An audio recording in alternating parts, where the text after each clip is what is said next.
समय था 1660 के दशक का। एक 6 वर्ष का बच्चा अपने पिता के साथ जंगल गया था। बच्चे के पिताजी एक बड़े राजा थे। कोई अनहोनी ना हो इसके लिए ढेर सारे सैनिक उनके साथ थे। तभी अचानक से खूंखार जंगली शेर उनके सामने आ गया।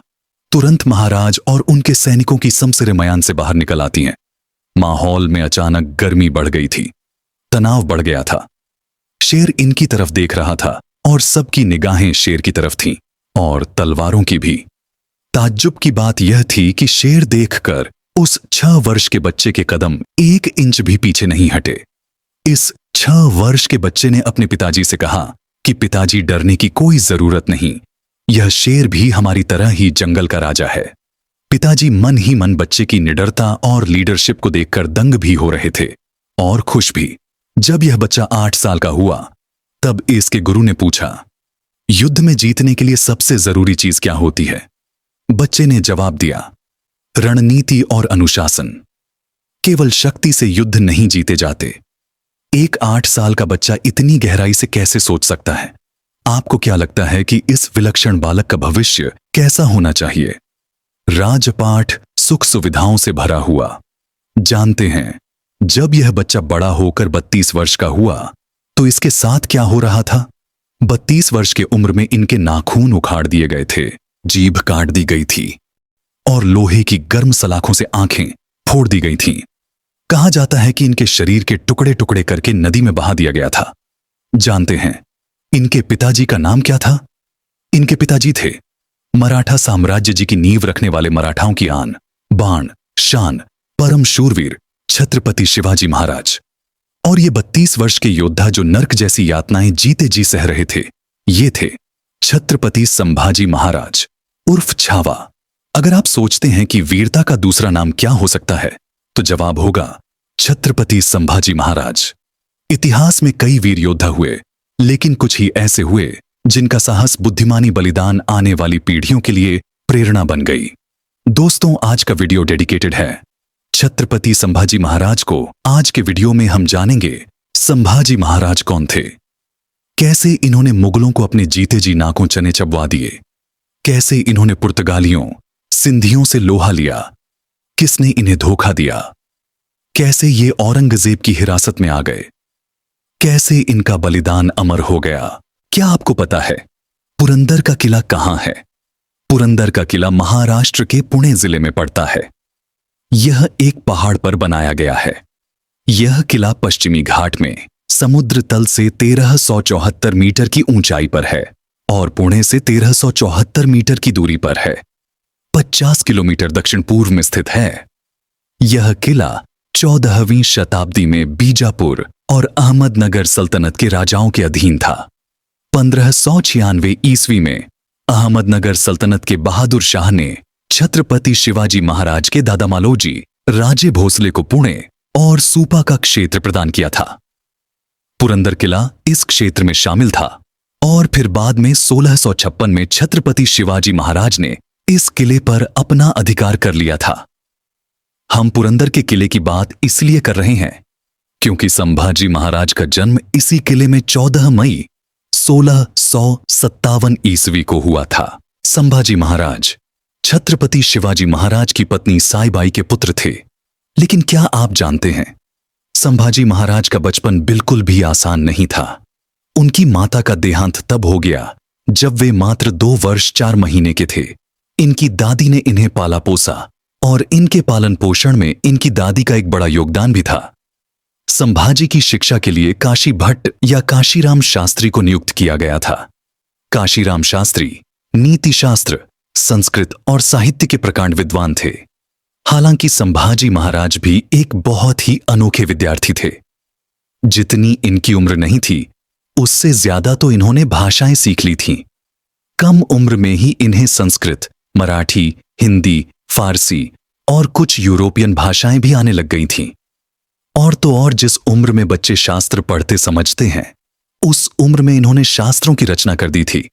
13-14 वर्ष की ही उम्र में संभाजी महाराज ने बुद्ध भूषणम की रचना की, जो कि संस्कृत में लिखी गई थी। बुद्ध भूषणम में संभाजी ने एक राजा के लिए क्या करें और क्या ना करें के बारे में लिखा। और सैन्य रणनीति के बारे में बात की है। 3 अन्य पुस्तकें नायिका भेद, 7 शतक, नखशिखा हिंदुस्तानी भाषा में लिखी गई थीं। लेकिन इनकी शिक्षा केवल शास्त्रों तक सीमित नहीं थी। इन्हें युद्ध नीति, कूटनीति और एडमिनिस्ट्रेशन के भी दांव पेच आते थे। यानी संभाजी शस्त्र और शास्त्र के एक अद्भुत कॉम्बिनेशन थे। ऐसा होना वाकई में रेयर था। हालांकि इनके बचपन में ही एक बड़ी घटना हो गई थी, और यह घटना थी औरंगजेब की धोखाधड़ी।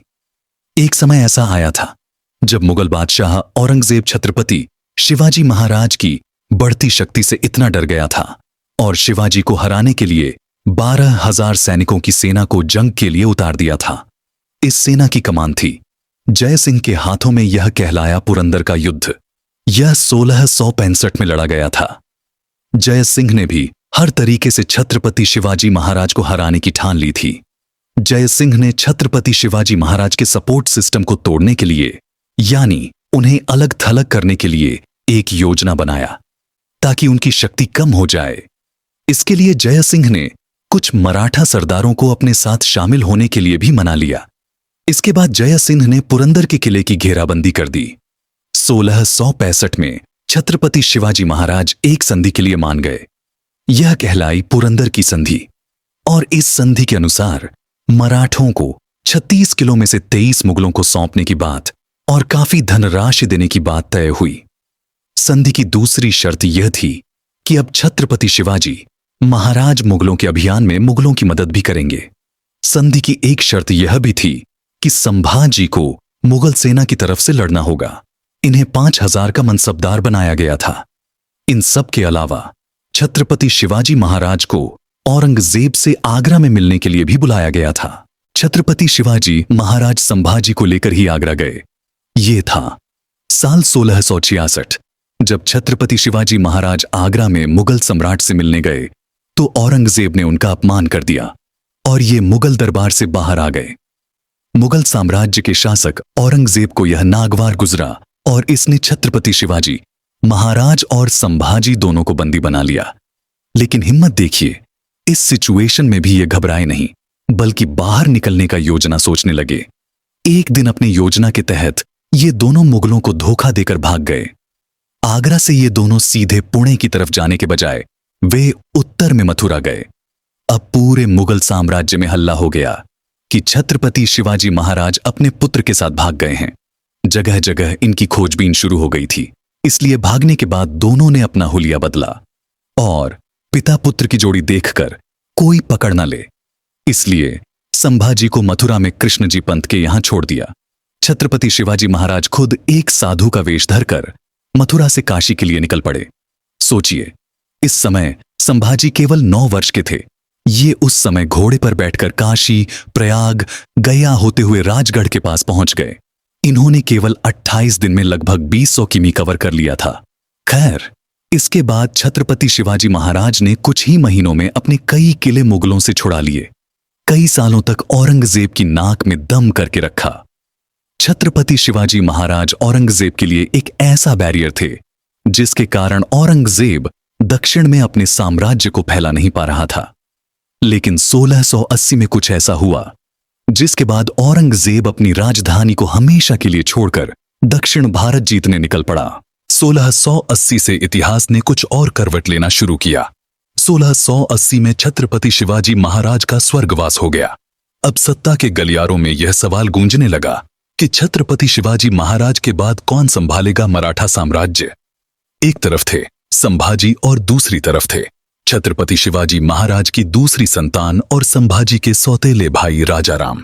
दरबारियों का एक ग्रुप था जो संभाजी को सपोर्ट कर रहा था और एक ग्रुप था जो राजाराम को मराठा साम्राज्य की कमान सौंपना चाहता था। क्या आपको पता है कि जब छत्रपति शिवाजी महाराज का स्वर्गवास हो गया था तब संभाजी पन्हाला के किले में कैद थे। दरअसल कई जगह ऐसा उल्लेख किया गया है कि शिवाजी महाराज ने जिद और अनुशासनहीनता के कारण संभाजी को पन्हाला के किले में नजरबंद करवा दिया था। बहरहाल, जब मराठा गद्दी खाली हो गई तो संभाजी की सौतेली मां यानी सोयराबाई ने कई मराठा मंत्रियों और दरबारियों से समर्थन मांगा ताकि वह अपने 10 साल के बेटे राजाराम को अगला छत्रपति बना सके। 3 अप्रैल 1680 को छत्रपति शिवाजी महाराज की मौत हुई और 21 अप्रैल 1680 को राजा राम को मराठा सिंहासन पर बैठा दिया गया। लेकिन जैसे ही संभाजी को इसकी सूचना मिली तो वे पन्हाला किले से किसी तरह निकल भागे और रायगढ़ के किले पर चढ़ाई कर दी। अपनी सौतेली मां सोयराबाई को कैद कर लिया। इस तरह संभाजी महाराज ने अपनी वीरता और प्रशासनिक क्षमता से खुद को योग्य साबित किया। संभाजी ने बता दिया कि वही बनेंगे मराठा साम्राज्य के दूसरे छत्रपति। संभाजी 20 जुलाई 1680 को मराठा सिंहासन पर विराजमान हुए। लेकिन यह वह समय था जब सिंहासन कांटों से भरे हुए हुआ करते थे। खास तौर पर छत्रपति शिवाजी महाराज के जाने के बाद मराठा साम्राज्य के लिए यह समय बहुत कठिन होने वाला था और संभाजी के लिए भी, क्योंकि अब दक्षिण की तरफ बढ़ने वाला था क्रूरता की मिसाल आलमगीर औरंगजेब। संभाजी महाराज यूं ही छावा नहीं कहलाए। इसके लिए इनको अपने दुश्मनों के खून से अपनी तलवार का अभिषेक करना पड़ा। मराठा साम्राज्य के इस महान योद्धा ने अपने जीवन काल में कई युद्ध लड़े। गद्दी पर बैठने के 1 साल बाद ही यानी 1681 में संभाजी महाराज का पहला निशाना था बुरहानपुर। बुरहानपुर मध्य प्रदेश का एक दक्षिणी जिला है, लेकिन उस समय बुरहानपुर मुगलों के लिए 2 मायनों में बेहद खास था। पहला, ये एक इंपॉर्टेंट कमर्शियल सेंटर था। दूसरा, यह strategic point on off view से औरंगजेब के दक्षिण अभियान का एक प्रवेश द्वार था। यानी अगर बुरहानपुर हाथ में आ गया तो मुगलों को एक बड़ा झटका लगना तय था। संभाजी महाराज ने भी गद्दीनशी होते ही बता दिया कि वह भी अपने पिता के नक्शे कदम पर चलकर मुगलों को नेस्तनाबूद करने वाले हैं। मराठा अक्सर गोरिल्ला छापामार युद्ध नीति से हमला किया करते थे।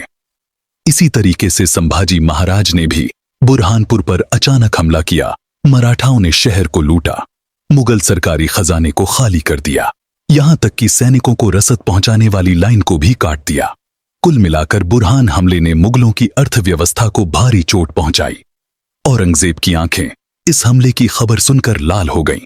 औरंगजेब को अब समझ आ गया था कि छत्रपति शिवाजी महाराज की मृत्यु के बाद मराठा शक्ति को कुचल देने का यही सही समय है।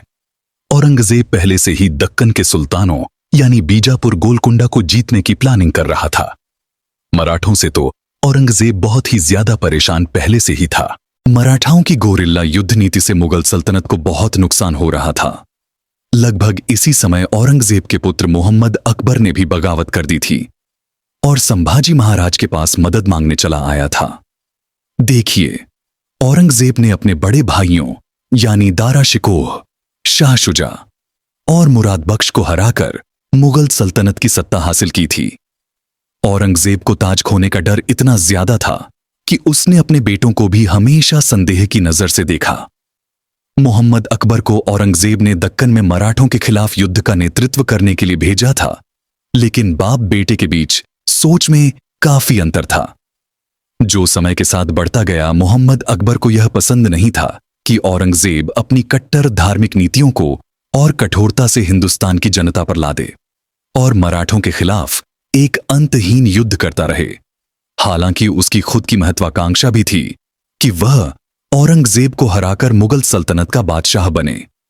वहीं मोहम्मद अकबर के रूप में एक राजनीतिक लाभ संभाजी महाराज को भी दिख रहा था। छत्रपति संभाजी महाराज को उम्मीद थी कि वह मोहम्मद अकबर के साथ मिलकर मुगल साम्राज्य को अंदर से खोखला कर देंगे। मोहम्मद अकबर के पास मुगल सेना का अनुभव और संसाधन थे जो मराठों को फायदा पहुंचा सकते थे। इसके अलावा अगर मोहम्मद अकबर के हाथों में मुगलिया सल्तनत की बागडोर रहेगी तो मराठों के साथ समझौता हो सकता था, जिससे दक्कन में मुगल दबाव कम हो जाता। यह सब कारण थे जिससे मोहम्मद अकबर ने संभाजी महाराज के साथ गठबंधन करने का फैसला किया था। संभाजी महाराज ने इसको शरण भी दे दी थी, यानी अब औरंगजेब के पास पर्याप्त कारण थे कि वह अब अपनी विशाल सेना लाव लश्कर के साथ दक्षिण की तरफ लेकर बढ़े। उसको आना ही था और वो आया। 1683 में औरंगजेब अपनी राजधानी दिल्ली छोड़कर दक्कन की तरफ कूच कर गया। वह अपने विशाल सेना और परिवार के साथ आगरा बुरहानपुर होते हुए औरंगाबाद पहुंचा। इसने औरंगाबाद में अपना डेरा जमाया। यह वो समय था जब मुगल मराठा संघर्ष अपने चरम पर था, लेकिन औरंगजेब को क्या पता था कि दक्षिण अभियान उसके जीवन की सबसे बड़ी गलती होने वाली है। एक ऐसी गलती जिसके कारण वह 25 साल दक्षिण में ही फंसा रह गया। एक ऐसी गलती जिसके कारण वह वापस आगरा नहीं जा पाया। एक ऐसी गलती जिसके कारण मुगल साम्राज्य कमजोर होकर अपनी मौत की तरफ आगे बढ़ गया। औरंगजेब गलती इसलिए कर बैठा क्योंकि वह यह भूल गया था कि भले ही शेर नहीं रहा, लेकिन छावा अभी भी जंगल में घूम रहा है। दोस्तों, हमने अभी देखा कि मराठा ने बुरहानपुर पर हमला किया था। यह एक रणनीतिक हमला था जिससे मुगलों की अर्थव्यवस्था को बड़ा झटका लगा था।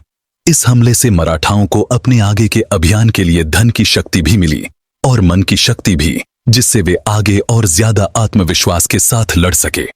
इसके बाद 1682 में संभाजी महाराज ने कर्नाटक में आदिल शाही सुल्तान के किलों पर आक्रमण किया और उन्हें हराया। इस युद्ध में उन्होंने मराठा सेना को दक्षिण की तरफ बढ़ने का मौका दिया और मुगलिया आदिल शाही की सम्मिलित शक्ति को कमजोर कर दिया। मराठा जंगल में गोरिल्ला युद्ध नीति में तो सर्वश्रेष्ठ थे ही, लेकिन क्या आपको पता है कि मराठा समुद्र में एक बड़ी नौसैनिक शक्ति भी थे। इसी समय पुर्तगाली भी एक समुद्री शक्ति थे और अरब सागर के ट्रेड रूट को कंट्रोल कर रहे थे। देखिए, संभाजी महाराज का पुर्तगालियों से लड़ना अचानक नहीं हुआ था। पुर्तगाली गोवा में हिंदुओं का जबरन धर्म परिवर्तन कर रहे थे। इससे स्थानीय हिंदू जनता और मराठा में गुस्सा भरा हुआ था। इसके अलावा पुर्तगालियों ने औरंगजेब से सहयोग कर लिया था और सिद्धियों को भी मराठा के खिलाफ सहायता प्रदान कर रहे थे। यह समुद्र पार व्यापार करने वाले मराठा जहाजों को लूटने लगे थे, जिससे मराठाओं को नुकसान हो रहा था और मराठा नौसेना को चुनौती मिल रही थी। संभाजी महाराज समझ गए थे कि पुर्तगालियों को सबक सिखाना ही पड़ेगा। फिर 1683 में संभाजी महाराज ने विशाल मराठा सेना और नौसेना के साथ पुर्तगाली ठिकानों पर हमला कर दिया। मराठाओं ने बेसिनसालसेट और अन्य क्षेत्रों पर धावा बोला और कई किलों पर कब्जा कर लिया। तभी पुर्तगाली गवर्नर अल्वारो दी सिल्वेरा ने मदद के लिए दूसरी यूरोपियन शक्तियों जैसे कि ब्रिटिश और डच नौसेना से गुहार लगाई। पुर्तगालियों ने औरंगजेब से भी मदद मांगी, जिसके बाद मुगल सेना मराठाओं के खिलाफ आगे बढ़ी। इस बीच मराठा सेना को रसद और अन्य सैन्य आवश्यकताओं की कमी होने लगी। स्थिति बिगड़ने पर मराठाओं को गोवा से पीछे हटना पड़ा। इस युद्ध में हालांकि मराठा पूरी तरह से गोवा पर कब्जा नहीं कर पाए, लेकिन पुर्तगालियों को भारी नुकसान जरूर पहुंचा दिया और दुनिया को बता दिया कि मराठा सिर्फ जंगलों के शेर नहीं, बल्कि पानी के भी मगर हैं, जो यूरोप की समुद्री ताकतों से टकरा भी सकते हैं और तबाह भी कर सकते हैं। पुर्तगालियों को नुकसान पहुंचाने के बाद संभाजी महाराज ने जंजीरा के सिद्धियों की तरफ अपनी तलवार घुमाई।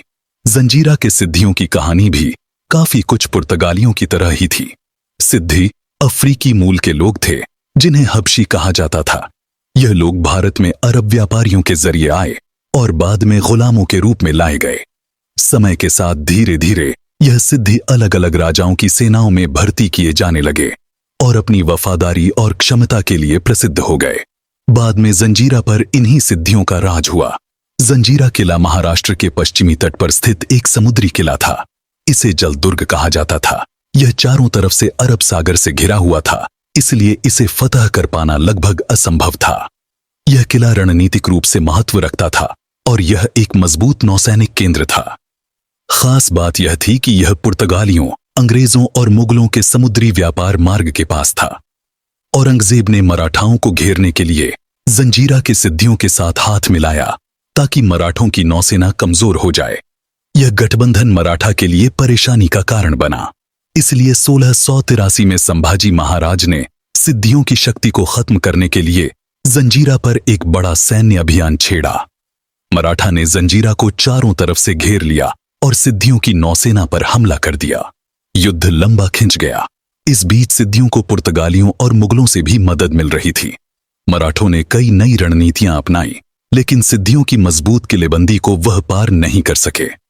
बहरहाल एक तरफ मराठा सिद्धियों की घेरेबंदी में लगे थे, दूसरी तरफ संभाजी महाराज ने 1684 में रामनगर महाराष्ट्र में मुगलों की विशाल सेना को मात दे दी थी। मराठाओं का विजय रथ रुक नहीं रहा था। मुगलों की जड़ों को काटने में संभाजी महाराज लगे हुए थे, लेकिन इनको क्या पता था कि इनके अपने ही इनसे दगाबाजी कर देंगे और इन्हें नर्क की यातनाएं सहनी पड़ेंगी। 1687 में वाई की लड़ाई में एक बेहद खास मराठा कमांडर हमीर राव मोहिते वीरगति को प्राप्त हो गए थे। इसके कारण मराठा सेना में आत्मविश्वास की कमी सी आ गई थी। इसीलिए संभाजी महाराज अपने आगे की लड़ाई की रणनीति को मजबूत करने के लिए संगमेश्वर आए थे। यहां इनके साथ इनके भरोसेमंद कवि कलश भी साथ थे। Sangameshwar strategic point on off view से महत्वपूर्ण था, क्योंकि यह एक छिपा हुआ और सुरक्षित इलाका था। इसलिए यहां संभाजी महाराज ने लगभग 200 लोगों के साथ अपना काफिला रोका। लेकिन इनको क्या पता था कि मराठा दरबार में मौजूद गद्दार इनसे दगाबाजी और विश्वासघात कर देंगे। मराठा साम्राज्य के दरबार में गोपीनाथ पंत बुंदेले और हरिपत ने मुगलों के साथ साठगांठ कर ली थी। एक और दगाबाज था गणोजी शिर्के, जो कि उनकी पत्नी का ही भाई था। इन लोगों ने मुगल सेनापति मुकर्रम खान को यह बता दिया कि संभाजी महाराज संगमेश्वर में मौजूद हैं और उनके साथ सुरक्षा भी बहुत कम है। मुकर्रम खान एक गुप्त रास्ते से 5000 सैनिकों की फौज के साथ वहां पहुंच गया।